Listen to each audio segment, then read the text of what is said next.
ಕರ್ನಾಟಕವನ್ನ ಅತ್ಯಂತ ಸುದೀರ್ಘ ಕಾಲ ಕರ್ನಾಟಕದಲ್ಲಿ ಮುಖ್ಯಮಂತ್ರಿಯಾಗಿ ಆಡಳಿತ ನಡೆಸಿದಂತಹ ಮುಖ್ಯಮಂತ್ರಿ ಅನ್ನುವಂತಹ ದಾಖಲೆ. ಕಾಂಗ್ರೆಸ್ ಪಕ್ಷದಲ್ಲಿ ಅತ್ಯಂತ ಸುದೀರ್ಘ ಅವಧಿಗೆ ಶಾಸಕಾಂಗ ಪಕ್ಷ ನಾಯಕರಾಗಿ ಕೆಲಸ ಮಾಡಿದಂತಹ ನಾಯಕ ಅನ್ನುವಂತಹ ದಾಖಲೆ. ರಾಜ್ಯದಲ್ಲಿ ಅತಿ ಹೆಚ್ಚು ಬಜೆಟ್ಗಳನ್ನು ಮಂಡನೆ ಮಾಡಿದಂತಹ ಹಣಕಾಸು ಸಚಿವ ಅನ್ನುವಂತಹ ದಾಖಲೆ.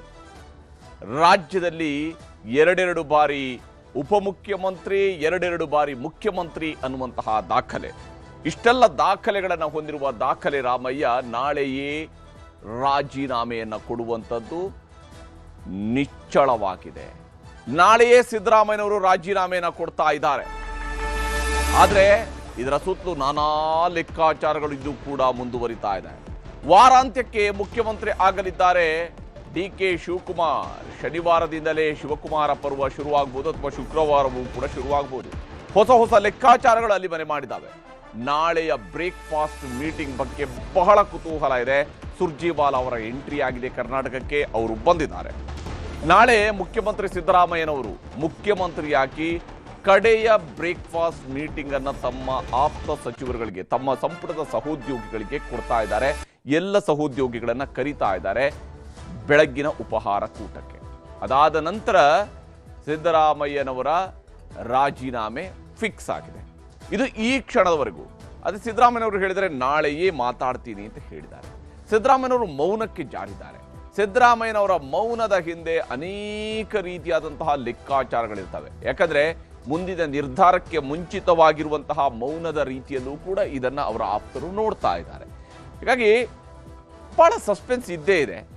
ಒಂದು ರೀತಿಯಲ್ಲಿ ಗುಟ್ಟು ರಟ್ಟಾದರೂ ಕೂಡ ಅದನ್ನು ಗುಟ್ಟಾಗಿ ಉಳಿಸ್ಕೊಳ್ಳುವಂತಹ, ರಟ್ಟಾಗಿರೋದನ್ನು ಗುಟ್ಟಾಗಿ ಉಳಿಸ್ಕೊಳ್ಳುವಂತಹ ಪ್ರಯತ್ನದ ರೀತಿಯಲ್ಲಿ ಕಾಂಗ್ರೆಸ್ನ ಪ್ರಯತ್ನ ಕಾಣ್ತಾ ಇದೆ. ಸಿದ್ದರಾಮಯ್ಯನವರು ಮನಸ್ಸು ಮಾಡಿದ್ದಾರೆ ತಾನು ರಾಜೀನಾಮೆನ ಕೊಡಬೇಕು ಅನ್ನೋದ್ರ ಬಗ್ಗೆ. ಬಹಳಷ್ಟು ಬೆಳವಣಿಗೆಗಳು ಕಾಂಗ್ರೆಸ್ನಲ್ಲಿ ನಡೀತಾ ಇದೆ. ಸುರ್ಜೇವಾಲಾ ಅವರು ಬೆಂಗಳೂರಿಗೆ ಬಂದಿದ್ದಾರೆ. ರಾಜ್ಯ ಉಸ್ತುವಾರಿಯಾಗಿರುವಂತಹ ಸುರ್ಜೇವಾಲಾ ಅವರು ಬೆಂಗಳೂರಿಗೆ ಬಂದಿದ್ದಾರೆ. ಹಾಗೆಯೇ ರಾತ್ರಿ ಹೈ ವೋಲ್ಟೇಜ್ ಮೀಟಿಂಗ್ ಕೂಡ ನಡೆಯುವಂಥದ್ದಿದೆ. ಸಿದ್ದರಾಮಯ್ಯನವರ ಜೊತೆಗೆ ಮತ್ತೊಂದು ಸುತ್ತಿನ ಮಾತುಕತೆಗಳು ಕೂಡ ನಡೀಬಹುದು. ಸಿದ್ದರಾಮಯ್ಯನವರು ಬಹುತೇಕ ತೀರ್ಮಾನವನ್ನು ಮಾಡಿ ಆಗಿದೆ. ರಾಹುಲ್ ಗಾಂಧಿ ಸೂಚನೆಯನ್ನು ಅವರು ಎರಡನೇ ಮಾತಿಲ್ದೇನೆ ಒಪ್ಕೊಂಡಿದ್ದಾರೆ. ಸರಿ, ನಾನು ರಾಜೀನಾಮೆಯನ್ನು ಕೊಡ್ತೀನಿ ಅಂತ ಹೇಳಿದ್ದಾರೆ. ಬೆಳಗ್ಗೆ ಬ್ರೇಕ್ಫಾಸ್ಟ್ ಮೀಟಿಂಗ್ ನಡೆಯಲಿದೆ. ಸಿದ್ದರಾಮಯ್ಯನವರು ಎಲ್ಲ ಸಂಪುಟ ಸಹೋದ್ಯೋಗಿಗಳಿಗೆ ಬೆಳಗಿನ ಉಪಹಾರಕ್ಕೆ ಬರಬೇಕು ಅಂತ ಕರೀತಾ ಇದ್ದಾರೆ. ಸಿದ್ದರಾಮಯ್ಯನವರ ಕಚೇರಿಯಿಂದ ಕರೆಗಳು ಹೋಗಿದ್ದಾವೆ, ಬೆಳಗ್ಗೆ ತಿಂಡಿಗೆ ಬನ್ನಿ ಅಂತೇಳಿ. ಅದಾದ ನಂತರ 11:30ಕ್ಕೆ ಸಿದ್ದರಾಮಯ್ಯನವರು ರಾಜೀನಾಮೆ ಸಲ್ಲಿಸುವಂಥದ್ದು ಬಹುತೇಕ ನಿಚ್ಚಳವಾಗಿದೆ. ಸಿದ್ದರಾಮಯ್ಯನವರು ಕರ್ನಾಟಕ ರಾಜಕಾರಣದಲ್ಲಿ 43 ವರ್ಷಗಳ ಛಾಪು ಮೂಡಿಸಿದ್ದಾರೆ. 1983ರಲ್ಲಿ ಮೊದಲ ಬಾರಿಗೆ ಶಾಸನಸಭೆಗೆ ಪ್ರವೇಶ ಮಾಡದಲ್ಲಿಂದಲೂ ಕೂಡ 2 ಎಲೆಕ್ಷನ್ಗಳಲ್ಲಿ ಅವರು ಸೋತಿರೋದು ಬಿಟ್ಟರೆ ನಂತರ ತಮ್ಮ ರಾಜಕೀಯ ಜೀವನದಲ್ಲಿ ಅತ್ಯಂತ ಪ್ರಭಾವಿ ನಾಯಕನಾಗಿ ಹಂತವಾಗಿ ಬೆಳೆದು ಬಂತವರು ಸಿದ್ದರಾಮಯ್ಯ. ನಾಳೆ ಅಧಿಕಾರ ರಾಜಕಾರಣದ ಕಡೆಯ ದಿನ ಆಗಬಹುದು. ಯಾಕೆಂದರೆ ಅವರು ಅಧಿಕಾರದಲ್ಲಿರುವಂತಹ ಕರ್ನಾಟಕದ ಅಧಿಕಾರದ ಚುಕ್ಕಾಣಿಯ ಕಡೆಯ ದಿನ ನಾಳೆಯೇ ಆಗಬಹುದು. ನಾಳೆನೇ ಅವರು ರಾಜೀನಾಮೆಯನ್ನು ಸಲ್ಲಿಸಬಹುದು. ಶುಕ್ರವಾರ ಶಾಸಕಾಂಗ ಪಕ್ಷದ ಸಭೆಯನ್ನು ಕೂಡ ನಿಗದಿಪಡಿಸಿಕೊಳ್ಳಲಾಗಿದೆ. ಕಾಂಗ್ರೆಸ್ನ ಶಾಸಕಾಂಗ ಪಕ್ಷದ ಸಭೆಯನ್ನು ಕರೆಯಲಾಗುತ್ತೆ. ಅಲ್ಲಿ ಹೊಸ ಶಾಸಕಾಂಗ ಪಕ್ಷದ ನಾಯಕನ ಆಯ್ಕೆಗೆ ಕಾಂಗ್ರೆಸ್ ಮುಂದಾಗಬಹುದು. ಶನಿವಾರ ಶಿವಕುಮಾರ್ ಅವರ ಪದಗ್ರಹಣ ಆಗಲೂಬಹುದು, ಅಥವಾ ಅದು ನಾಳೆನೇ ಏನಾದರೂ ಶಾಸಕಾಂಗ ಪಕ್ಷದ ಸಭೆ ನಡೆದರೆ, ಅಂದರೆ ಸಿದ್ದರಾಮಯ್ಯನವರ ರಾಜೀನಾಮೆ ಆದ ನಂತರ ಯಾವುದೇ ಕ್ಷಣದಲ್ಲೂ ಕೂಡ ಶಾಸಕಾಂಗ ಪಕ್ಷದ ಸಭೆಯನ್ನು ಕರೆಯೋದಕ್ಕೆ ಅವಕಾಶ ಕಾಂಗ್ರೆಸ್ ಹೈಕಮಾಂಡ್ಗೆ ಇದ್ದೇ ಇದೆ. ಹಾಗಾಗಿ ನಾಳೆ ರಾತ್ರಿನೇ ಏನಾದರೂ ಶಾಸಕಾಂಗ ಪಕ್ಷದ ಸಭೆ ಆಯಿತು ಅಂತ ಹೇಳಿದರೆ ನಾಡಿದ್ದೇ ಪ್ರಮಾಣ ವಚನವೂ ಕೂಡ ಆಗ್ಬೋದು, ಅಥವಾ ಶನಿವಾರದಂತೂ ಶಿವಕುಮಾರ್ ಅವರ ಪ್ರಮಾಣ ವಚನ ನಿಗದಿ ಆಗ್ಬೋದು. ನಿನ್ನೆ ಮಧ್ಯಾಹ್ನದವರೆಗೆ ಸಂಜೆವರೆಗೆ ದೆಹಲಿಯಲ್ಲಿ ಏನು ಮೀಟಿಂಗ್ಗಳಾಯಿತು. ಅದಾದ ನಂತರ ಸಿದ್ದರಾಮಯ್ಯನವರು ಬೆಂಗಳೂರಿಗೆ ಬರ್ತಾರೆ. ಬೆಂಗಳೂರಿಗೆ ಬರ್ತಾ ಇದ್ದರೆ ಮಿಡ್ ನೈಟ್ ಮೀಟಿಂಗ್ ಕೂಡ ನಡೆಯುತ್ತೆ, ಮಧ್ಯರಾತ್ರಿಯ ಸಭೆ. ದೆಹಲಿಯಿಂದ ಬರ್ತಾ ಇದ್ದಂತೆ ಮನೆಯಲ್ಲಿ ಸಿದ್ದರಾಮಯ್ಯನವರ ಜೊತೆಗೆ ಬಂದಿರುವಂತಹ ಸಚಿವರುಗಳ ಜೊತೆಗೆ, ಶಾಸಕರುಗಳ ಜೊತೆಗೆ ಒಂದು ಸಭೆಯನ್ನು ಮಾಡಿದ್ದಾರೆ ಸಿದ್ದರಾಮಯ್ಯನವರು. ಹಿರಿಯ ಶಾಸಕರೊಂದಿಗೆ ಸಭೆಯನ್ನು ನಡೆಸಿದ್ದಾರೆ. ದೆಹಲಿ ನಿರ್ಧಾರಗಳ ಬಗ್ಗೆ ಅವರು ವಿಚಾರ ವಿನಿಮಯ ಮಾಡ್ಕೊಂಡಿದ್ದಾರೆ. ರಾಹುಲ್ ಗಾಂಧಿ ಅವರು ಏನು ಹೇಳಿದ್ದಾರೆ, ತಾವು ಏನು ಹೇಳಿ ಬಂದಿದ್ದೀವಿ ಅನ್ನೋದನ್ನು ಸಿದ್ದರಾಮಯ್ಯನವರು ಹೇಳಿಕೊಂಡಿದ್ದಾರೆ. ತಡರಾತ್ರಿ ಆದ ಕಾರಣಕ್ಕಾಗಿ ಹೆಚ್ಚಿನ ಮಾತುಕತೆಗಳಿಗೆ ಅಲ್ಲಿ ಆಸ್ಪದ ಇರಲಿಲ್ಲ. ಸಿದ್ದರಾಮಯ್ಯನವರು ಕೂಡ ಇಡೀ ದಿವಸದ ಮೀಟಿಂಗ್ಗಳು ಮತ್ತು ಅಧಿಕಾರ ತ್ಯಾಗ ಅನ್ನುವಂಥದ್ದು ಯಾವುದೇ ನಾಯಕರುಗಳಿಗೆ ಆದರೂ ಕೂಡ, ಎಷ್ಟೇ ಅನುಭವಿ ನಾಯಕರುಗಳಿಗಾದರೂ ಕೂಡ ಅದು ಒಂದು ರೀತಿಯಲ್ಲಿ ಇರುವಂತಹ ಅಧಿಕಾರವನ್ನು ಮಧ್ಯದಲ್ಲಿ ಬಿಟ್ಟುಕೊಡುವಂಥದ್ದು ಅಷ್ಟು ಸುಲಭದ ನಿರ್ಧಾರ ಆಗೋದಿಲ್ಲ. ಆದರೆ ಪಕ್ಷದ ನಾಯಕನ ಮಾತಿಗೆ ಕಟ್ಟು ಬಿದ್ದು ಸಿದ್ದರಾಮಯ್ಯನವರು ಈಗ ಅಧಿಕಾರದಿಂದ ಇಳಿಯುವಂತಹ ತೀರ್ಮಾನಕ್ಕೆ ಬಂದಿದ್ದಾರೆ. ತಡರಾತ್ರಿ ಆದ ಕಾರಣಕ್ಕಾಗಿ ಹೆಚ್ಚಿನ ಮಾತುಕತೆಯನ್ನು ನಡೆಸಿಲ್ಲ ಸಿದ್ದರಾಮಯ್ಯನವರು. ಆದರೆ ಇವತ್ತು ಬೆಳಗ್ಗೆನೇ ಸಿದ್ದರಾಮಯ್ಯನವರ ಮನೆಗೆ ಅವರ ಆಪ್ತ ಶಾಸಕರ ದಂಡು ಹರಿದು ಬರೋದಕ್ಕೆ ಶುರುವಾಗಿದೆ.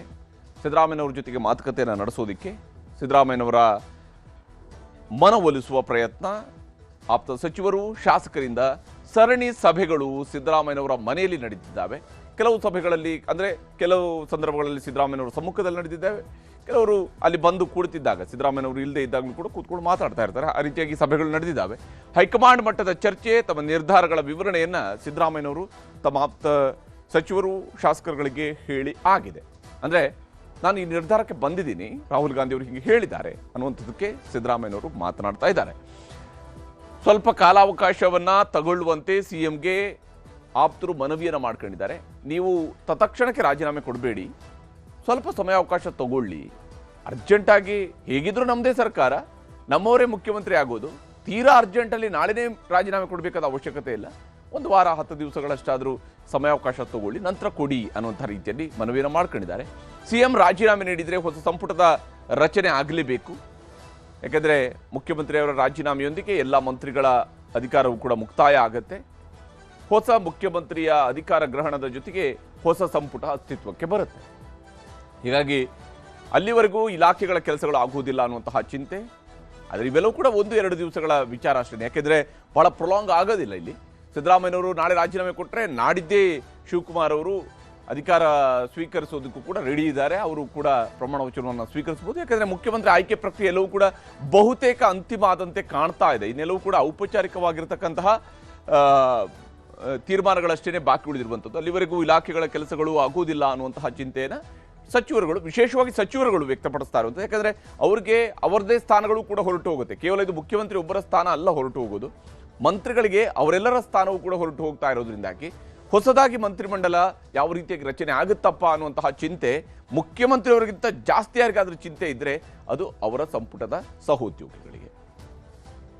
ಇನ್ನು ಮಧ್ಯಾಹ್ನವೂ ಕೂಡ, ಬೆಳಗ್ಗೆ ಮಾತ್ರ ಅಲ್ಲ ಮಧ್ಯಾಹ್ನದೂ ಕೂಡ ಸಭೆ ನಡೆದಿದೆ. ಅಂದರೆ ಇಡೀ ದಿವಸ ಸಭೆಯ ಮೇಲೆ ಸಭೆ, ಸಭೆಯ ಒಳಗಡೆ ಸಭೆ, ಈ ರೀತಿಯಾಗಿ ಸಭೆಗಳೇ ನಡೆದಿದ್ದಾವೆ ಇವತ್ತು ಕಾವೇರಿಯಲ್ಲಿ. ಮಧ್ಯಾಹ್ನವೂ ಕೂಡ 12 ಸಚಿವರು, 25 ಶಾಸಕರು, 8 MLCಗಳು ಸಿದ್ದರಾಮಯ್ಯನವರ ಮನೆಯಲ್ಲಿ ಭಾಗಿಯಾಗಿದ್ದರು. ಸಿದ್ದರಾಮಯ್ಯನವರು ವಿಧಾನಸೌಧ ಆವರಣಕ್ಕೆ ಹೋಗಿ ಬಂದಿದ್ರು. ಅದಾದ ನಂತರ PS ಗನ್ಮ್ಯಾನ್ ಹೊರಗಿಟ್ಟು ಪ್ರತ್ಯೇಕವಾಗಿ ಮಾತುಕತೆಯನ್ನು ನಡೆಸಿದ್ದಾರೆ. ನೆಹರು ಅವರ ಪುಣ್ಯತಿಥಿಯ ಸಂದರ್ಭದಲ್ಲಿ ಅಲ್ಲಿ ಹೋಗಿ ನೆಹರು ಅವರ ಭಾವಚಿತ್ರಕ್ಕೆ ಮಾಲಾರ್ಪಣೆಯನ್ನು ಮಾಡಿ ನಂತರ ಬಂದಂತಹ ಸಿದ್ದರಾಮಯ್ಯನವ್ರ ಜೊತೆಗೆ ಶಾಸಕರುಗಳು, ಸಚಿವರುಗಳು, MLCಗಳು ಇವರೆಲ್ಲರೂ ಕೂಡ ನೀವು ಆತುರದ ನಿರ್ಧಾರವನ್ನು ಕೈಗೊಳ್ಳೋದು ಬೇಡ, ಈಗಲೇ ನೀವು ರಾಜೀನಾಮೆ ಕೊಡಬೇಡಿ ಅನ್ನುವಂತಹ ವಿನಂತಿಯನ್ನು ಮಾಡ್ಕೊಂಡಿದ್ದಾರೆ. ಸಿದ್ದರಾಮಯ್ಯನವ್ರ ಮೇಲೆ ಒತ್ತಡ ಹೇರ್ತಾ ಇದ್ದಾರೆ. ನಾಳೆಯೇ ನೀವು ರಾಜೀನಾಮೆ ಕೊಡಬೇಕಾಗಿಲ್ಲ, ಸ್ವಲ್ಪ ಟೈಮ್ ತಗೊಳ್ಳಿ. ಏನು ಅಷ್ಟು ಅರ್ಜೆಂಟಲ್ಲಿ ತರಾತುರಿಯಲ್ಲಿ ನೀವು ಇದ್ದಕ್ಕಿದ್ದಂತೆ ಅವ್ರು ಹೇಳ್ತಾರೆ, ನಿನ್ನೆ ಹೇಳ್ತಾರೆ, ನಾಳೆನೇ ರಾಜೀನಾಮೆ ಕೊಡ್ತೀರಿ ಅಂದರೆ ಹೇಗೆ? ನೀವು ಸ್ವಲ್ಪ ತಡ್ಕೊಳ್ಳಿ ಅನ್ನುವಂತಹ ಪ್ರಯತ್ನವನ್ನು ಮಾಡಿದ್ದಾರೆ. ನಾವು ನಿಮ್ಮ ಪರ ಇದ್ದೇವೆ ಮತ್ತು ಇರ್ತೇವೆ, ನಿಮ್ಮ ಜೊತೆಗೆ ನಾವು ಇರ್ತೇವೆ, ನಿಮ್ಮ ನಿರ್ಧಾರವನ್ನು ನೀವು ಬದಲಿಸ್ಕೊಳ್ಬೇಕು ಅಂತೇಳಿ. ಯಾಕಂದರೆ ಸಿದ್ದರಾಮಯ್ಯನವರು ಈ ಹಂತದಲ್ಲೂ ಕೂಡ ಇಲ್ಲ, ನಾನೇ ಮುಖ್ಯಮಂತ್ರಿಯಾಗಿ ಮುಂದುವರಿಯೋದಕ್ಕೆ ನಾನು ಆಸಕ್ತನಾಗಿದ್ದೇನೆ, ಅದಕ್ಕೆ ಬೇಕಾಗಿ ಶಾಸಕರ ಬಲಪ್ರಯೋಗವೂ ಕೂಡ ಆಗಲಿ, ಶಾಸಕರ ಎಷ್ಟು ಜನ ಯಾರ ಜೊತೆಗೆ ಇದ್ದಾರೆ ಅನ್ನೋದು ತೀರ್ಮಾನ ಆಗಲಿ ಅನ್ನುವಂಥ ವಿಚಾರ ಏನಾದರೂ ಮುಂದೆಲೆಗೆ ಬಂತು ಅಂದರೆ ಸಿದ್ದರಾಮಯ್ಯನವರ ಪರವಾಗಿ ಇವತ್ತು ಕೂಡ ಶಾಸಕರ ಸಂಖ್ಯೆ ಜಾಸ್ತಿ ನಿಲ್ಲಲೂಬಹುದು.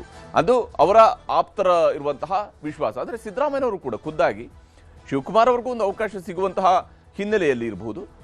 ಸಿದ್ದರಾಮಯ್ಯನವರು ಕೂಡ ಇಲ್ಲ, ಆ ರೀತಿಯಾದಂಥ ಯಾವುದರ ಅವಶ್ಯಕತೆ ಇಲ್ಲ ಅನ್ನುವಂತಹ ಮನಸ್ಥಿತಿಯಲ್ಲಿದ್ದಂಗೆ ಕಾಣ್ತಾ ಇದೆ ಸದ್ಯದ ಮಟ್ಟಿಗೆ. ಕರ್ನಾಟಕದಲ್ಲಿ ಪಕ್ಷ ಅಧಿಕಾರಕ್ಕೆ ಬಂದಿರುವಂಥದ್ದು ನಿಮ್ಮಿಂದಲೇ ಅನ್ನುವಂಥದ್ದನ್ನು ಸಚಿವರುಗಳು, ಶಾಸಕರುಗಳು ಸಿದ್ದರಾಮಯ್ಯನವ್ರಿಗೆ ಹೇಳ್ತಾ ಇದ್ದಾರೆ. ಅದೇ ರೀತಿಯಲ್ಲಿ ಶಿವಕುಮಾರ್ ಅವ್ರಿಗೂ ಕೂಡ ಅವರ ಆಪ್ತ ಶಾಸಕರುಗಳು ಹೇಳ್ತಾ ಇರ್ತಾರೆ, ನಿಮ್ಮಿಂದಲೇ ಅಧಿಕಾರಕ್ಕೆ ಬಂದಿರೋದು ಅಂತೇಳಿ. ಇದು ಸಹಜವಾಗಿಯೇ ಅವರವರ ಆಪ್ತರು ಅಂತ ಹೇಳುವಾಗ ಹೇಳುವಂತಹ ಮಾತುಗಳು.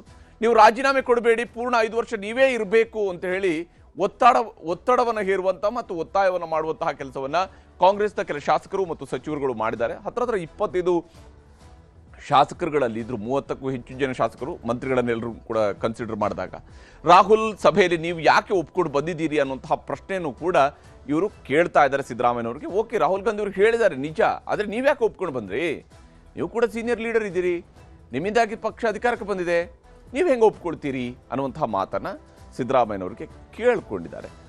ಆದರೆ ಅಷ್ಟಕ್ಕೆ ಸುಮ್ಮನಾಗಿಲ್ಲ. ಹಾಗೆ ಬಂದಂತಹ ಶಾಸಕರುಗಳು ಮತ್ತು ಸಚಿವರುಗಳು ಶಾಸಕರ ಬಲಾಬಲವನ್ನು ಆಧರಿಸಿ ಹೈಕಮಾಂಡ್ ತೀರ್ಮಾನ ಮಾಡಲಿ ಅನ್ನುವಂತಹ ಒತ್ತಡವನ್ನು ಹೇರುವ ಪ್ರಯತ್ನವನ್ನು ಮಾಡಿದ್ದಾರೆ. ಯಾಕಂದರೆ 2013ರಲ್ಲಿ ಸಿದ್ದರಾಮಯ್ಯನವರು ಮೊದಲ ಬಾರಿಗೆ ಮುಖ್ಯಮಂತ್ರಿ ಆದಂತಹ ಸಂದರ್ಭದಲ್ಲಿ CLP ಸಭೆಯಲ್ಲೇ ಮುಖ್ಯಮಂತ್ರಿಯ ತೀರ್ಮಾನ ಆಗಲಿ ಅನ್ನುವಂತಹ ಸೂಚನೆಯನ್ನು ಅವತ್ತು ಕಳಿಸಿದಂಥವರು ರಾಹುಲ್ ಗಾಂಧಿ. ಈಗ ಶಾಸಕರು ಕೇಳ್ತಾ ಇದ್ದಾರೆ, ಶಾಸಕಾಂಗ ಪಕ್ಷದ ಸಭೆಯಲ್ಲಿನೇ ತೀರ್ಮಾನ ಆಗಲಿ, ಅದನ್ನು ಆಧರಿಸಿ ಹೈಕಮಾಂಡ್ ಅವರು ತೀರ್ಮಾನ ಕೈಗೊಳ್ಳಿ. ಶಾಸಕಾಂಗ ಪಕ್ಷದ ಸಭೆಯಲ್ಲಿ ಶಾಸಕರ ಬಲಾಬಲದ ಎಣಿಕೆಯ ಕೆಲಸ ಆಗಲಿ. ನಿಮ್ಮ ಪರವಾಗಿ ಎಷ್ಟು ಜನ ಶಾಸಕರಿದ್ದಾರೆ, ಅಥವಾ ಬೇರೆ ಯಾರು ಮುಖ್ಯಮಂತ್ರಿ ಆಗ್ತಾರೆ ಅವರ ಪರವಾಗಿ ಎಷ್ಟು ಜನ ಶಾಸಕರಿರ್ತಾರೆ, ಅದರ ತೀರ್ಮಾನ ಆಗಲಿ ಅನ್ನುವಂತಹ ಮಾತುಗಳನ್ನು ಕೂಡ ಹೇಳ್ತಾ ಇದ್ದಾರೆ. ಶಾಸಕರ ಬಲಾಬಲದ ಬಗ್ಗೆ ಸಹಿ ಸಂಗ್ರಹಿಸಿ ಮತ್ತೆ ಕಳಿಸೋಣ ಅನ್ನುವಂಥದ್ದು ಸಿದ್ದರಾಮಯ್ಯನವರ ಮುಂದೆ ಶಾಸಕರು ಮತ್ತು ಸಚಿವರುಗಳು ಇಟ್ಟಿರುವಂತಹ ಪ್ರಸ್ತಾವನೆ. ಆದರೆ ಶಾಸಕರ ಸಂಖ್ಯೆ ಆಧರಿಸಿ CM ಸ್ಥಾನದ ತೀರ್ಮಾನ ಆಗಲಿ ಅನ್ನುವಂತಹ ವಿಚಾರಗಳಿಗೆ ಸಂಬಂಧಿಸಿದಂತೆ ಸಿದ್ದರಾಮಯ್ಯನವರಂತೂ ಮೌನವೇ ಉತ್ತರ ಅನ್ನುವಂಥ ರೀತಿಯಲ್ಲಿ ಕುಳಿತಿದ್ರು. ಉಸ್ತುವಾರಿಗಳಿಗೂ ಕೂಡ ಹೇಳ್ತೇವೆ, ನೀವು ರಾಜೀನಾಮೆ ಕೊಡಬೇಡಿ ಅಂತೇಳಿ ಶಾಸಕರುಗಳು ಮತ್ತು ಸಚಿವರುಗಳು ಸಿದ್ದರಾಮಯ್ಯನವರಿಗೆ ಮನವಿಯನ್ನು ಮಾಡಿಕೊಂಡಿದ್ದಾರೆ. ಶಾಸಕರ ಬಲಾಬಲ ಆಧರಿಸಿ ಹೈಕಮಾಂಡ್ ತೀರ್ಮಾನವನ್ನು ಮಾಡಲಿ ಅನ್ನುವಂಥದ್ದು ಇಲ್ಲಿ ಶಾಸಕರುಗಳ ತೀರ್ಮಾನ. ಆದರೆ ಸಚಿವರು ಶಾಸಕರ ಒತ್ತಡದ ನಡುವೆ CM ಸಿದ್ದರಾಮಯ್ಯನವರು ಮಾತ್ರ ಮೌನವೇ ಆಭರಣ ಅನ್ನುವಂತಹ ರೀತಿಯಲ್ಲಿ ಕುಳಿತಿದ್ರಂತೆ. ಕಾವೇರಿಯಲ್ಲಿ ಶಾಸಕರ ಯಾವುದೇ ಮಾತುಗಳಿಗೂ ಕೂಡ ಮಾತನಾಡದೆ ಸುಮ್ಮನೆ ಎಲ್ಲರ ಮಾತುಗಳನ್ನು, ಎಲ್ಲರ ಅಭಿಪ್ರಾಯಗಳನ್ನು ಕೂಡ ಸಿದ್ದರಾಮಯ್ಯನವರು ಕೇಳಿಸ್ತಾ ಕೂತ್ಕೊಂಡಿದ್ದಾರೆ. ಸುಮ್ಮನೆ ಪ್ರತಿಯೊಬ್ಬರನ್ನು ಕನ್ವಿನ್ಸ್ ಮಾಡೋಕ್ಕೂ ಆಗಲ್ಲ, ಆದರೆ ತನ್ನ ತೀರ್ಮಾನವನ್ನು ಬದಲಾವಣೆ ಮಾಡೋದಕ್ಕೂ ಆಗೋದಿಲ್ಲ ಅಂತೇಳಿ ಬಹುತೇಕ ಸಿದ್ದರಾಮಯ್ಯನವರು ಅಂತಿಮ ತೀರ್ಮಾನಕ್ಕೆ ಬಂದಿದ್ದಾರೆ. ರಾಹುಲ್ ಗಾಂಧಿಯವರ ಮಾತು ಮೀರಿ ನಾನು ನಡೆಯೋದಿಲ್ಲ. ಯಾಕಂದರೆ ರಾಹುಲ್ ಗಾಂಧಿಯವರು ನನಗೆ ಮುಖ್ಯಮಂತ್ರಿ ಆಗುವಂಥ ಅವಕಾಶವನ್ನು 2 ಬಾರಿ ಮಾಡಿಸ್ಕೊಟ್ಟಿದ್ದಾರೆ. ಹೀಗಿರುವಾಗ ನಾನು ಅವರ ಮಾತನ್ನು ಮೀರಿ ನಡೆಯೋದಿಲ್ಲ. ಅವ್ರು ಏನು ಹೇಳ್ತಾರೆ ಅದನ್ನು ನಾನು ಕೇಳ್ತೀನಿ. ನಾನು ಹಿಂದಿನಿಂದ ಏನು ಹೇಳ್ಕೊಂಡು ಬಂದಿದ್ದೀನಲ್ಲ. ಯಾಕಂದರೆ ಸಿದ್ದರಾಮಯ್ಯನವರು ಕ್ಲೇಮ್ ಮಾಡ್ಕೊಳ್ಳೋದು ಏನನ್ನ, ನಾನು ನುಡಿದಂತೆ ನಡೆಯುವಂಥವ್ರು ಅಂತ. ನುಡಿದಂತೆ ನಡೆಯುವ ಸರ್ಕಾರವನ್ನು ಕೊಟ್ಟಿದ್ದೀವಿ, ಸರ್ಕಾರವನ್ನು ನುಡಿದಂತೆ ನಡೀತೀವಿ ಅಂತ ಹೇಳಿಕೊಟ್ಟ ಮೇಲೆ ನಾಯಕರು ಕೂಡ ನುಡಿದಂತೆ ನಡಿಲೇಬೇಕಾಗತ್ತೆ. Word power is world power ಅಂತ ಶಿವಕುಮಾರ್ ಅವರು ಹೇಳ್ತಾ ಇದ್ರಲ್ಲ, ಹಾಗೇನೆ ಆ ನುಡಿದಂತೆ ನಡಿಲೇಬೇಕಾಗತ್ತೆ. ಶಾಸಕರ ಸಹಿ ಸಂಗ್ರಹಕ್ಕೆ ಸಿದ್ದರಾಮಯ್ಯನವರು ಒಪ್ಪಿಗೆಯನ್ನು ಸೂಚಿಸಿಲ್ಲ, ಅಂದರೆ ಅವರ ಪರವಾಗಿ.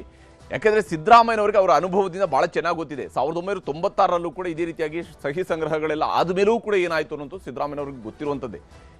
ಹಾಗಾಗಿ ಈ ಸಹಿ ಸಂಗ್ರಹ ಇದರ ಆಧಾರದ ಮೇಲೆ ತಾನು ಮುಖ್ಯಮಂತ್ರಿಯಾಗಿ ಮುಂದುವರಿಬೇಕು, ಈ ರೀತಿಯಾದಂತಹ ಸ್ಥಿತಿಯಲ್ಲಿ ಸದ್ಯಕ್ಕೆ ಸಿದ್ದರಾಮಯ್ಯನವರು ಇದ್ದಂತೆ ಕಾಣ್ತಾ ಇಲ್ಲ. ಯಾಕಂದರೆ ಅವರದೇ ಆದಂತಹ ಒಂದು ರಾಜಕೀಯದ ವ್ಯಕ್ತಿತ್ವವನ್ನು ಅವರು ರೂಪಿಸ್ಕೊಂಡು ಬಂದಿದ್ದಾರೆ. ಆ ವ್ಯಕ್ತಿತ್ವವನ್ನು ಈ ಕಡೆ ಕ್ಷಣದಲ್ಲಿ ಅದನ್ನು ಬಿಟ್ಕೊಡ್ಬೇಕು ಅನ್ನೋಂಥದ್ದು ಸಿದ್ದರಾಮಯ್ಯನವರಿಗೆ ಬಹುಶಃ ಅದನ್ನು ಅವರು ಒಪ್ಪಲಾರರು. ಯಾಕಂದರೆ ಎದುರಾಳಿಗಳನ್ನೇ ಅಷ್ಟೆಲ್ಲ ಟೀಕಿಸುವಂಥವ್ರು ಸ್ವತಃ ತಾವು ಅದನ್ನೇ ಮಾಡಿದರೆ ಸಿದ್ದರಾಮಯ್ಯನವ್ರಿಗೂ ಉಳಿದವ್ರಿಗೂ ವ್ಯತ್ಯಾಸ ಇರೋದಿಲ್ಲ. ಹಾಗಾಗಿ ಸಿದ್ದರಾಮಯ್ಯನವರು ನನ್ನ ಅಭಿಪ್ರಾಯವನ್ನು ನಾಳೆ ತಿಳಿಸ್ತೇನೆ ಅಂತೇಳಿ ಶಾಸಕರುಗಳಿಗೆ ಹೇಳಿದ್ದಾರಂತೆ.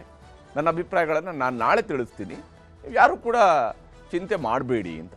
ಸಿದ್ದರಾಮಯ್ಯನವರ ನಡೆಯಿಂದಾಗಿ ಈಗ ಅವರ ಆಪ್ತ ಸಚಿವರುಗಳಿಗೆ ಭಾರಿ ಚಿಂತೆ ಕಾಡೋದಕ್ಕೆ ಶುರುವಾಗಿದೆ.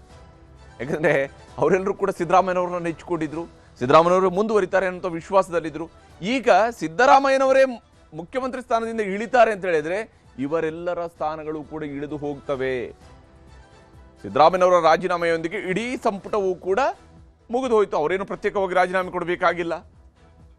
ಹೀಗಾಗಿ ಹೆಚ್ಚು ಚಿಂತೆ ಇರುವಂಥದ್ದು ಸಿದ್ದರಾಮಯ್ಯನವರಿಗಿಂತ ಜಾಸ್ತಿ ಅವರ ಆಪ್ತ ಸಚಿವರುಗಳಿಗೆ. ಹೀಗಾಗಿ ಇಲಾಖೆಗಳ ಫೈಲ್ ಕ್ಲಿಯರ್ ಮಾಡ್ಕೊಳ್ಳೋದಕ್ಕೂ ಕೂಡ ಸಚಿವರುಗಳು ಸರ್ಕಸ್ ಮಾಡ್ತಾ ಇದ್ದಾರೆ. ಯಾಕಂದರೆ ತತ್ಕ್ಷಣಕ್ಕೆ ಇದೆಲ್ಲ ಆಗೋಗ್ಬಿಡುತ್ತೆ ಅಂದರೆ ಅವ್ರಿಗೆ ಗೊತ್ತಿರೋದಿಲ್ಲ. ಯಾವತ್ತೋ ಇಂಥದ್ದು ನಡಿಬಹುದು ಅಂತ ಹೇಳುವಂಥ ಒಂದು ಸಣ್ಣ ಸೂಚನೆ ಇರ್ತಿದ್ರೆ ಫೈಲ್ ಕ್ಲಿಯರ್ಗಳು ಇವೆಲ್ಲ ಬೇಗ ಆಗಿರ್ತವೆ. ಅದು ಈಗ ತತ್ಕ್ಷಣಕ್ಕೆ ಅಂತ ಹೇಳಿದ್ರೆ ನಾಳೆ ದಿನ ನಾನು ಮಂತ್ರಿನೇ ಅಲ್ಲ ಅಂಥ ಸ್ಥಿತಿ ಬಂದುಬಿಡುತ್ತೆ. ಇದೀಗ ಸಚಿವರುಗಳನ್ನು ಕಾಡ್ತಾ ಇರುವಂಥದ್ದು. ಅದರಲ್ಲಿ ವಿಶೇಷವಾಗಿ ಹಿರಿಯ ಸಚಿವರುಗಳಿಗೆ, ಅವ್ರಿಗೆ ಬಹುತೇಕರಿಗೆ ಒಂದು ಫಿಕ್ಸ್ ಆಗ್ತಾ ಇದೆ, ಮೋಸ್ಟ್ಲಿ ರಾಹುಲ್ ಗಾಂಧಿ ಅವರು ಹೊಸ ತಂಡವನ್ನು ಕಟ್ಟುವಾಗ ಯುವಕರಿಗೆ ಹೆಚ್ಚು ಆದ್ಯತೆ ಕೊಡ್ಬೋದು, ನಮಗೆಲ್ಲ ಅವಕಾಶ ಸಿಗಲಾರದು ಅಂತೇಳಿ.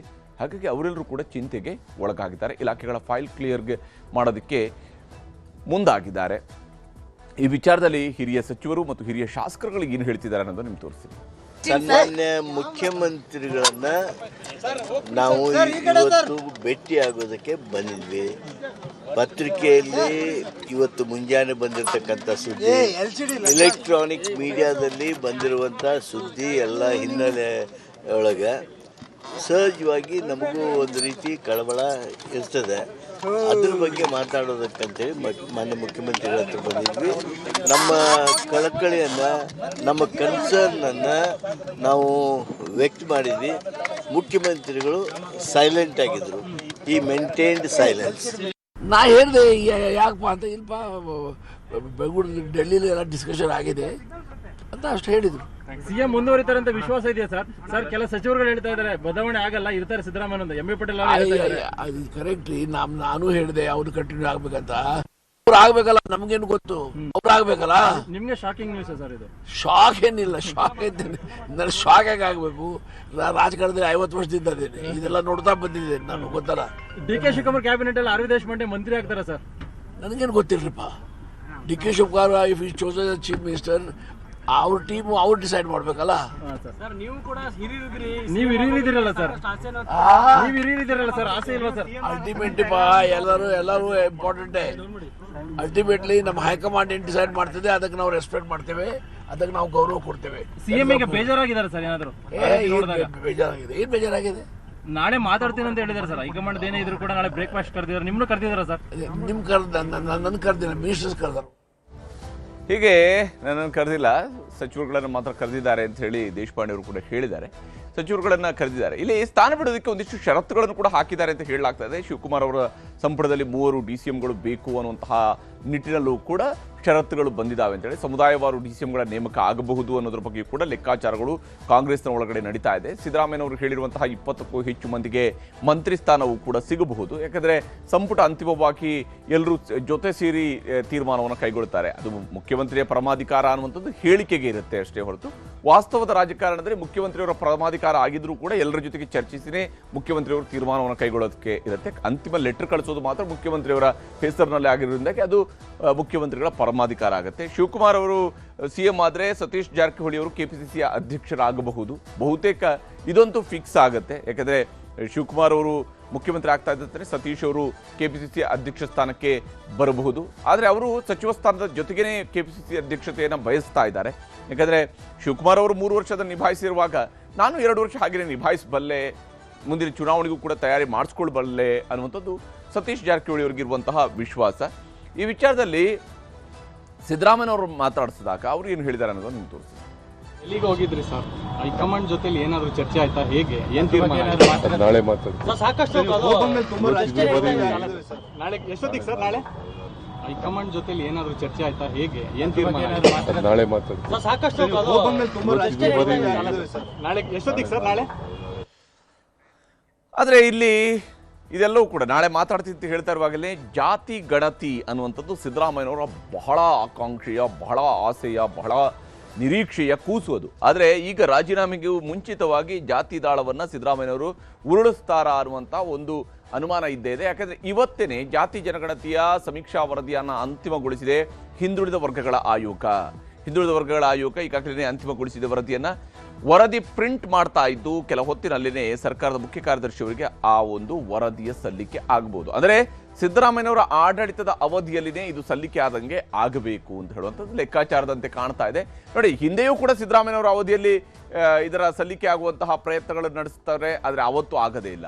ಈಗಲೂ ಕೂಡ ಸಿದ್ದರಾಮಯ್ಯನವರು ಏನು 6 ತಿಂಗಳ ಹಿಂದೆನೇ ಈ ವರದಿಯನ್ನು ಪಡ್ಕೊಳ್ತೀನಿ ಅಂತ ಹೇಳಿದರು. ಆದರೆ ಈಗ ಕಡೆಯ ದಿವಸಕ್ಕಾದಾಗ ವರದಿ ಸಲ್ಲಿಕೆ ಆಗ್ತಾ ಇದೆ. ರಾಜೀನಾಮೆಗೂ ಮುಂಚಿತವಾಗಿ ವರದಿ ಅಂಗೀಕಾರಕ್ಕೆ ಸಿದ್ದರಾಮಯ್ಯನವರು ಚಿಂತನೆಯನ್ನು ಮಾಡ್ತಾ ಇದ್ದಾರೆ. ಆದರೆ ಏನೇ ವರದಿ ಅಂಗೀಕಾರ ಆದರೂ ಕೂಡ ಜಸ್ಟ್ ರಿಸೀವ್ ಮಾಡ್ಕೊಳ್ಬೋದೇ ಹೊರತು ಅದರಲ್ಲಿರುವಂಥ ಎಲ್ಲ ಅಂಶಗಳನ್ನು ಅಂಗೀಕಾರ ಮಾಡಬೇಕು ಅಂದರೆ ಅದು ಸಂಪುಟದಲ್ಲಿ ಅಂಗೀಕಾರವನ್ನು ತೆಗೆದುಕೊಳ್ಬೇಕಾಗತ್ತೆ. ಅಷ್ಟರವರೆಗೆ ಮುಂದುವರಿಯೋದಕ್ಕೆ ಸಿದ್ದರಾಮಯ್ಯನವ್ರಿಗೆ ಅವಕಾಶ ಇದ್ದಂತೆ ಕಾಣ್ತಾ ಇಲ್ಲ. ಹಿಂದೆ ವರದಿಗೆ ಸಹಿ ಹಾಕೋದಕ್ಕೆ ಸಿದ್ದರಾಮಯ್ಯನವರು ನಿರ್ಧರಿಸ್ಬೋದು. ಅಂದರೆ ರಿಸೀವ್ಡ್ ಅನ್ನುವಂತಹ ರೀತಿಯಲ್ಲಿ ಅವರು ವರದಿಯನ್ನು ನಾವು ಸ್ವೀಕರಿಸಿದ್ದೇವೆ ಸರ್ಕಾರವಾಗಿ ಅಂತ ಹೇಳುವಂಥದ್ದನ್ನು ಅವರು ತಗೊಳ್ಬಹುದು.